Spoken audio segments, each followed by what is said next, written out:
Hi guys, and welcome back to my channel. Thank you so much for tuning in. I really do appreciate it. If you are subscribed, thank you so much. And if you're not, please do subscribe. Click the notification button as well. Like, comment and share with your loved ones. So this video today, we're going to talk about part 2 of the November reflection, and we're tackling the last 2 F's, which is faith and friends. So with faith, we're not gonna talk about like religion. No, we're talking in faith in a perspective of any other human being. So we're gonna talk about faith as in perspectives, opinions, level of exposure, and beliefs. And then with friends, we're gonna talk about fellowship, acquaintances, colleagues, friends, seasonal friends, childhood friends, cousins, friendships, and your partner as your boyfriend or your girlfriend as a friend, right? So in the reflection of faith, you need to look at you are where you are now because of the friends, or because of the perspective that you have about life, because of the perspective that you have about how you view things. So if your perception is that money is evil, right? You will experience that, and you will always be cautious, or you will always treat people with lots of money in a certain way because your perception of money is that it is evil, right? And then if your perspective about money is that money is abundant and money should be spent or money should be invested, so whatever perspective you have about a certain thing determines the faith that you have in that thing. Also your opinions, how you feel about things, how you view things, how you see. I think opinions and perspectives are almost similar. And then the other bullet point in faith will be level of exposure. And I love this one because I have learned to know who to talk to about certain things and who to not talk to about certain things. So for example, when I'm with my family, especially older people or people from like back at home, even if it's just like in the church or friends, childhood friends, there are certain things I won't talk about, which is the life I live in Joburg. There's literally certain things I won't discuss because they wouldn't understand. You know, for example, the other day, me and my cousin were talking about a maid, right, having a helper. And I'm like, I've always had a helper. Like, not an everyday or stay in. I'm not there yet in terms of needing one every day. And I'm also not there yet in terms of being able to afford a full-time nanny. But the minute I do, that's what I'm gonna get. And she said to me, obviously in our language, she said to me, no, that's not how I grew up, so I can't do those things. So you understand that we are not on the same level. She's not a bad person. I'm not a bad person for saying that I'm definitely gonna have a stay-in nanny once I have children. And she was like, which she has 2 children, and she was like, I didn't grow up like that. But she's burdened, like she's tired, but that's what she knows. That's her level of exposure. I don't hate her, I don't judge her, but I've learned that when I'm with certain people, these are things I discuss, and when I'm with certain people, these are things that I discuss. Why is level of exposure under faith? Because your faith is as big as your vocabulary. Level of exposure and vocabulary is the same thing. I, for example, have 2 properties. But for me, I haven't even touched the surface of my dreams in terms of property investment. I haven't even knocked, like for me, that was just stepping, like one step. Like if I'm here, like it was just here with 2 properties. But so for someone else, that is big, that is like huge. And it's not out of a non-satisfactory or always looking for more, whatever. It's just God has given me that ambition. And that's one thing I've learned about my own personal ambition, is that the same ambition that God gave me is not the same ambition that God gave the next person. And that is okay. You know, if you want the tallest building and the next person feels that they are fine with a semi building, that's okay. If I could control it, if I could shut the voice down, I would have done that by now. But because it's from God, it's like a monkey that's here. It's like you need to move, you need to go. But that is because of my level of exposure. There's somebody who can earn 100,000 rand, and there's also somebody who can earn 100,000 rand. But somebody who's earning 100,000 rand in Northwest, and somebody who's earning 100,000 rand in Joburg, they're living 2 completely different lives because the value of property or the value of living or the standard of living in Northwest compared to the standard of living in Gauteng, Joburg are totally different. I mean, the other day I was on Property 24 and the exact same house back at home and the exact same house here, the difference in price was literally 400k. Exactly the same yard, exactly the same size. So your faith will also be determined by your level of exposure, you know. And then the last one under faith will be beliefs, and this is beliefs with an F, B-E-L-I-E-S. What do you believe about your life? What do you believe about the circumstances that you're around? What do you believe about your journey? What is your beliefs around money? What is your beliefs around success? What is your beliefs around marriage? There are people who literally, because the only exposure they have of marriage, I had a conversation with my cousin the other day. And she was saying that, so she's seeing a psychologist, blah, blah, blah.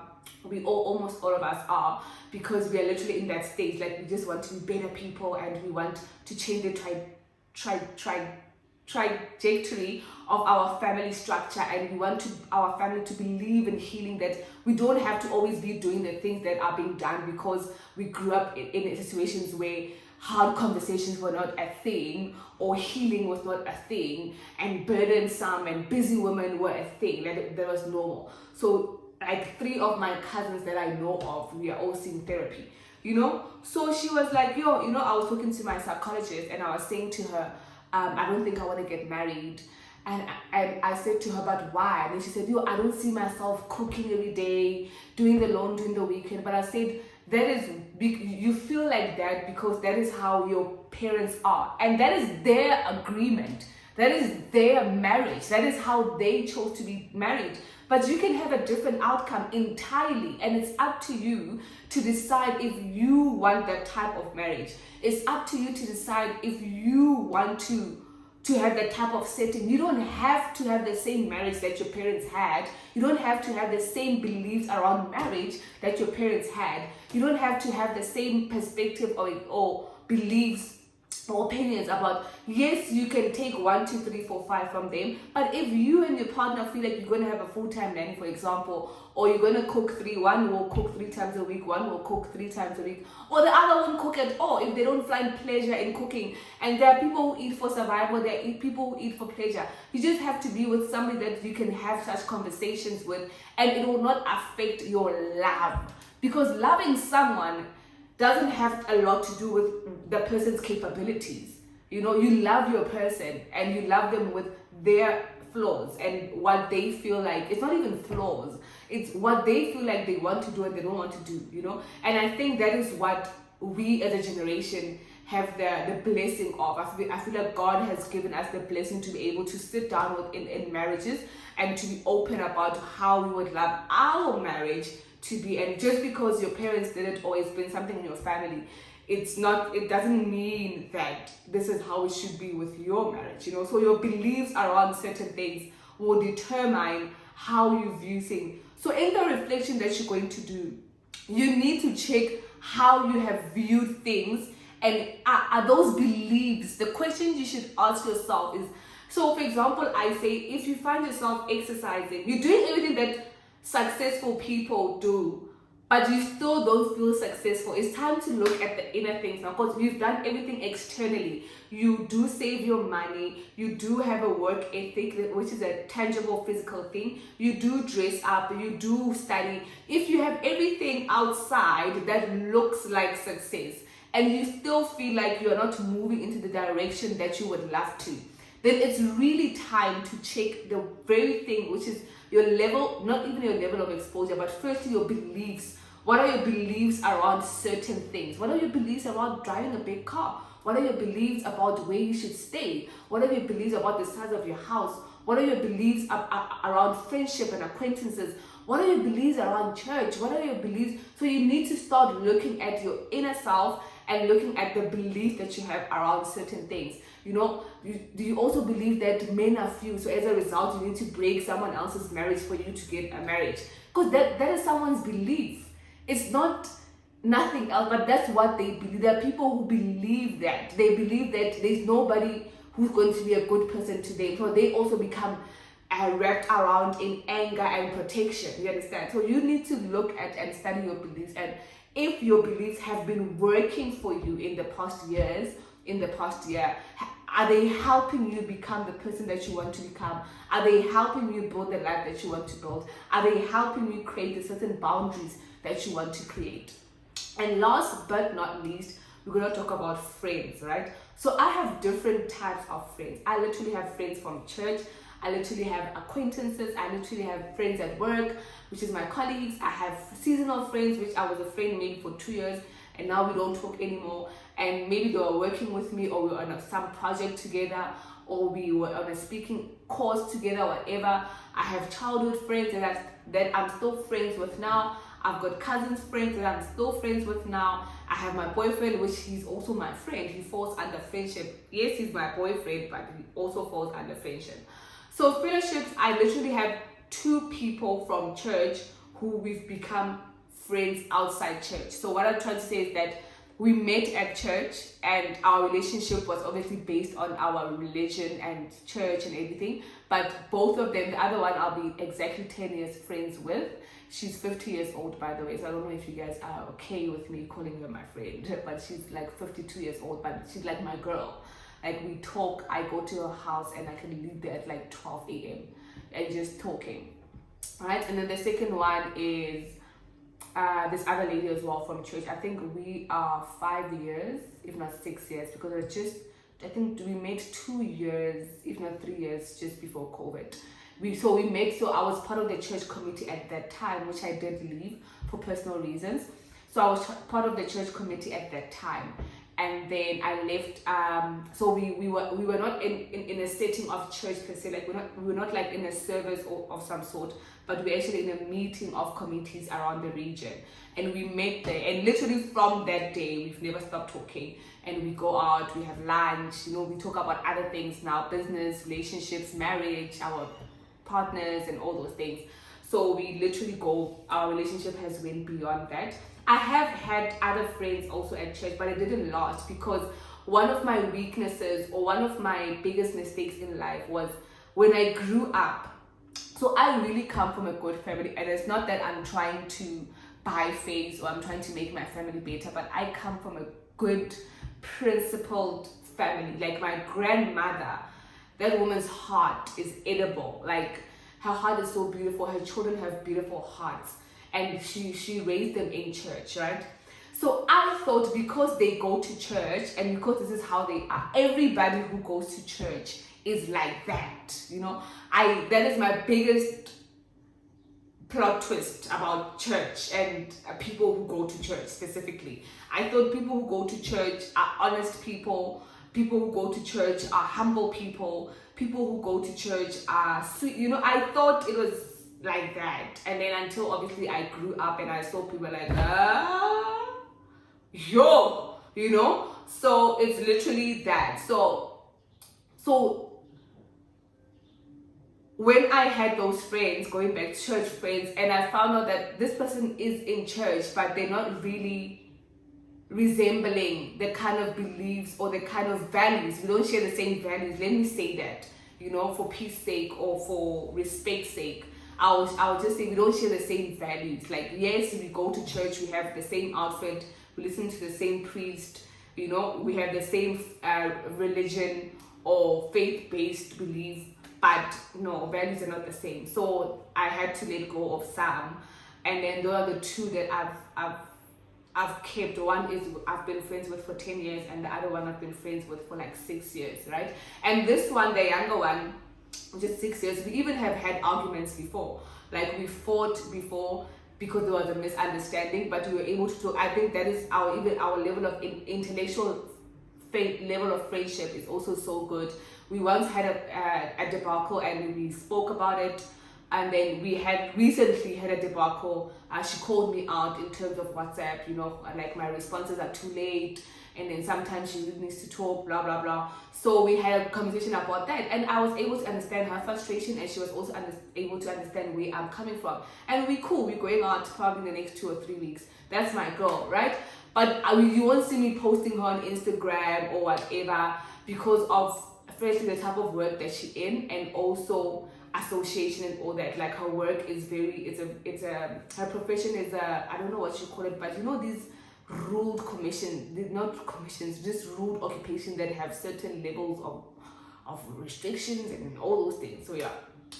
And then the other one is acquaintances. So literally this is where I am now. I don't know if you can see it on my one of my vision boards. So yeah, here is it. So this picture here resembles, oh my goodness, I can't remember it. Okay, I can. So this picture here, when I took it out, I don't see these people as friends. I just see people having a conversation probably about branding or whatever. And I just see acquaintances. So this is what I'm building. I'm intentional about it.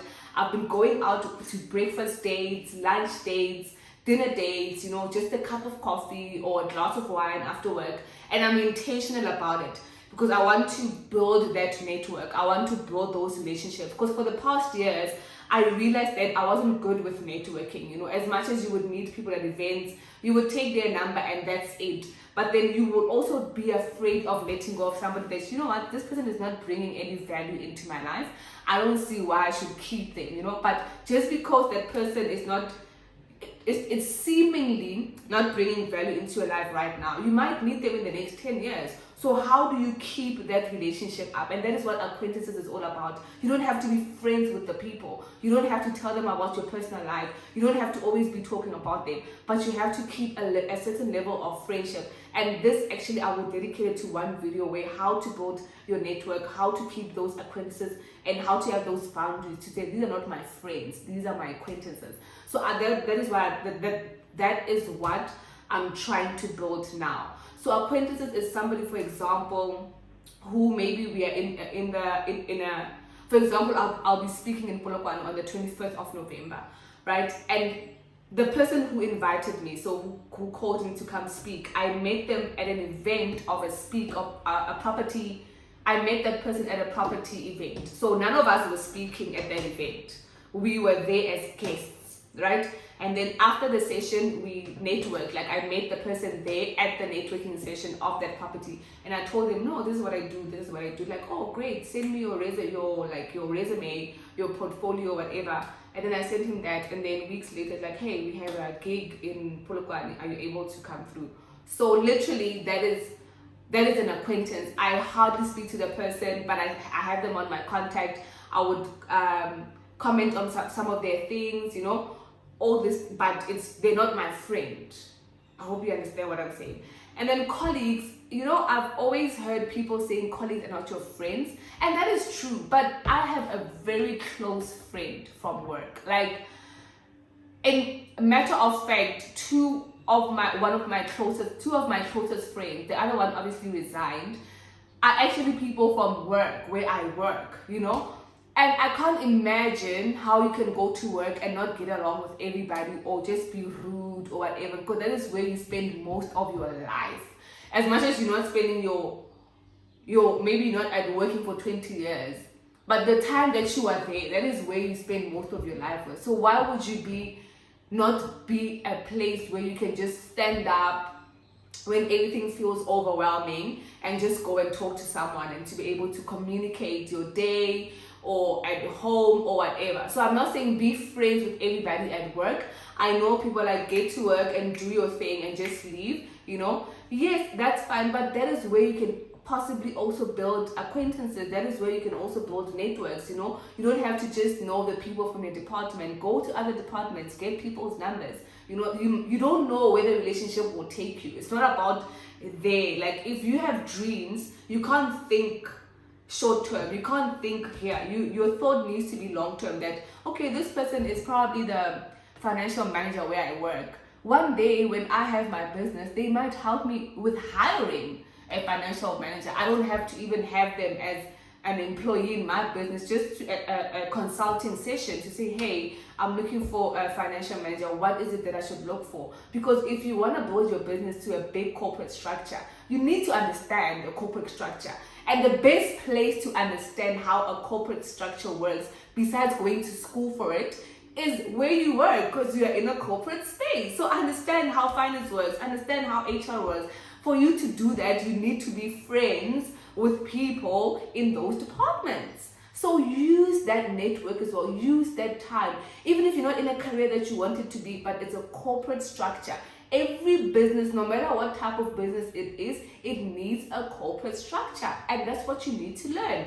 And then we're going to talk about seasonal friends. I want to talk about seasonal friends because people find it so sad when they lose friendship, but you need to look at it, right? So I had a friend that I met at work.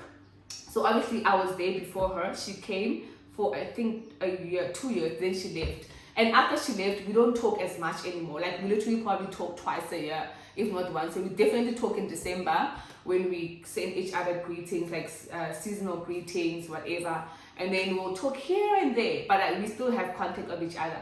Like my helper was actually her helper when she was still in Joburg.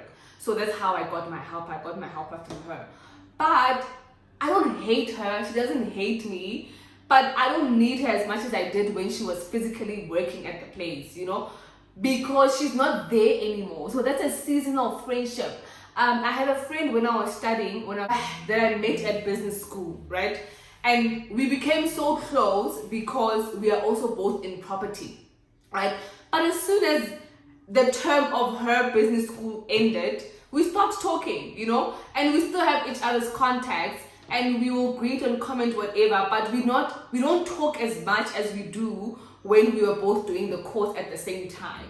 But I don't hate her, she doesn't hate me. And if I have the other day we were talking about student accommodation, she wants to delve into that because she's in the holiday accommodation, but she wants to go now into student accommodation. She called me out, she said, hey, I want to go into this, where are you? You understand? So those are what you call seasonal friendship or seasonal acquaintances, and it's okay. You don't have to keep contact with everybody and talk to everybody every day, And then I'm also going to talk about childhood friend.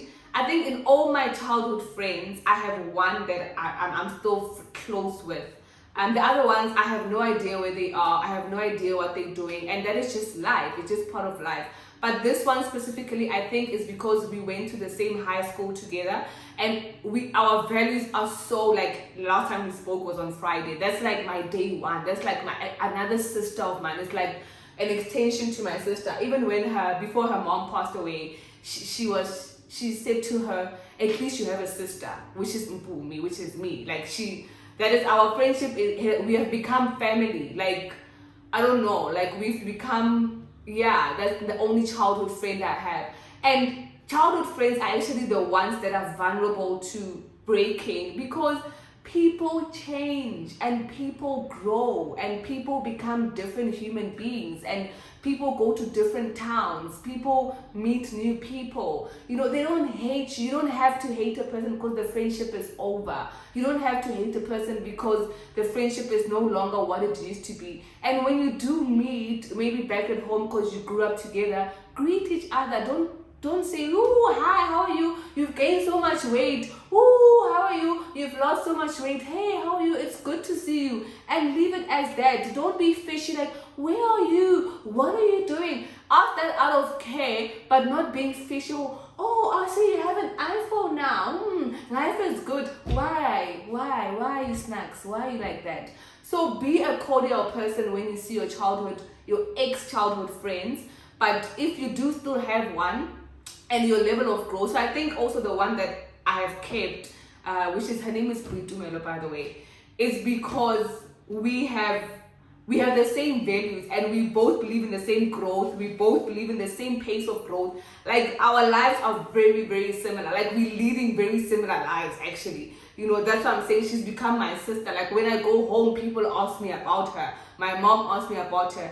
She can spend time with my mom without me being there. I used to be able to spend time with her mom without her being there. You understand? So it's literally a childhood friend. But other childhood friends, people would tell me, oh, Mama got married. Oh, this other person got married. Oh, nice. Good for them. Some I still have on LinkedIn that I went to primary with, but we are not friends. Like we don't talk anymore. We don't chat anymore. I wouldn't invite them to my wedding and they haven't invited me to their weddings, and that's okay, and then now we're going to talk about cousins. I know this is a very interesting one. I'm seeing a lot of people don't have good relations with their cousins. I really don't know where that comes from, but I want to say stop inheriting your parents' beefs. Stop inheriting your cousin's beef. Stop inheriting, because you don't, sometimes you don't even know a person that well, but you already judge them because of what that other cousin said about them. Who are they to you? What have they done to you that has given them the right for you to be able to hate them without even knowing who they are as a human being? You understand? So me and my cousins, not all of them, like this time I talked to them, like yesterday I saw the other ones, like 2 of them, and I sat down with them. They were like at KFC, and I sat down with them, we chat, but I don't have both their numbers. Does it make sense?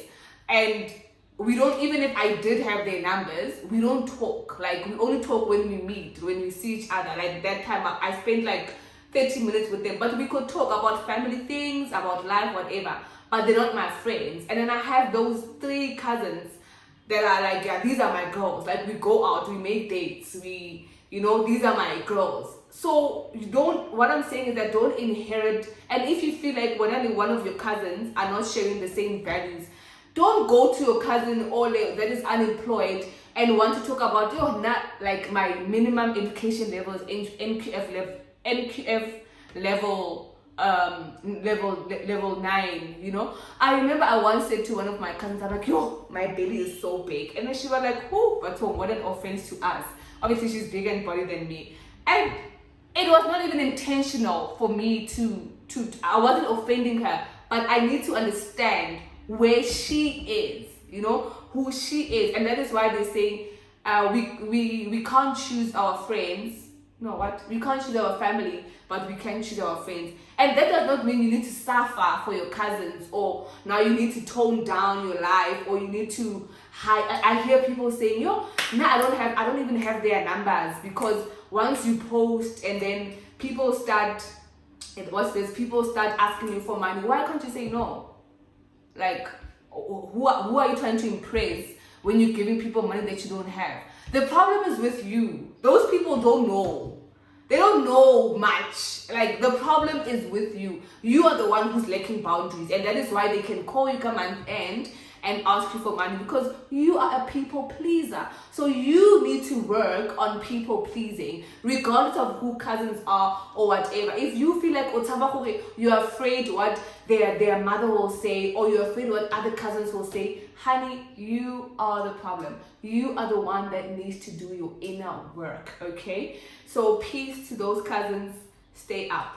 And then last but not least, my partner. My partner is my friend. I feel like there's no other place. I feel like we should all be in relationships where when you're with your partner, you are at home, but you are also in your biggest summit. And a summit, it means like level of growth, level of thinking, level of faith, but also it should be the opposite, like where you can be at your worst, at your lowest, at your funniest, so with me, like my partner, and even with him, like I believe him. He says I'm that to him, like, and I see it. Like, he would, even like maybe when we're driving together, and as soon as he gets in the car, and then he will tell me a story like, this, and I've never seen him like that with anyone. And the same with me. Like, I talk a lot. I mean, I talk for a living, but when I'm with him, I will talk. Like, I'll even do things that people don't think I do. Like, we will brag, we will do certain things. So it's literally like a type of friend. I don't know why I'm blushing. Oh my god. So yeah, it's literally, okay, let me just take a breather. So yeah, it's literally a type of friendship that I like, it doesn't exist anywhere else. Like, it's just like, even like the last time we had a very, very good laugh was this morning. He said something and I was like, what's that?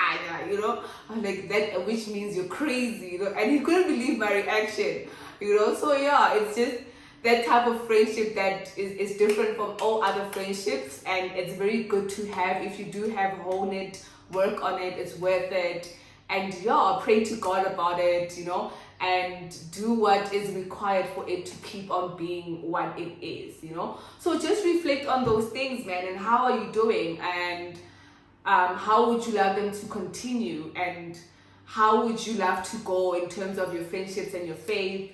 What would you love to build going forward? Do you want fellowship friendships? Do you want acquaintances? Do you want colleagues? And with acquaintances, be specific. Like, literally, you know, Robert Kiyosaki says, if you're going to build a big business, you have to have a little bit of information about everything. A little bit about SaaS, a little bit about tax, a little bit about accounting, a little bit about law, a little bit about HR, a little bit about finance, a little bit about distribution, supply chain, you know, tender, all those things. So you need to have all that bits and pieces of information for you to build a good acquaintance network. Colleagues, you know, like, don't be that girl who comes to work, does the work and leave. You won't know, you will miss out on very, very important information, you know, very, very important. Your promotion could be in the next grapevine, and I'm not saying be a gossip monger or whatever, no, but be in the know, you know, get to know people, you know, talk to people, build an influence, and believe in the give scenario. Like, the more you give, the more people will want to give back. You know, seasonal friends come and go, and that's okay. You know, high school friends, some of them I don't talk to them anymore, but we still have content on like LinkedIn and Instagram, and we will comment on each other, but I won't call them, they won't call me. Childhood friends, if you have that day one, keep them, you know. It will be nice to have a childhood friend speech at your wedding, by the way. It's so boring to go to a wedding that doesn't have a childhood friend, because now you don't know who actually, from where to where, from, you know, the start to the finish, you understand? And then cousins, you know, don't hold grudges, don't carry other people's beefs, you know, that you don't know about. And partner, like boyfriend, girlfriend, just laugh and have a good time, be silly with each other, be friends, you know. Let it be a safe space for you to be able to actually talk about how your day was, and let it be a safe space for them to do the same, you understand? And be a team. So yeah, thank you so much for watching. I really do appreciate it. Don't forget to like, subscribe, comment, and also you can check part 1 of this video. I'll share it on the top. And have a good time. Thank you so much. I really appreciate it. Bye.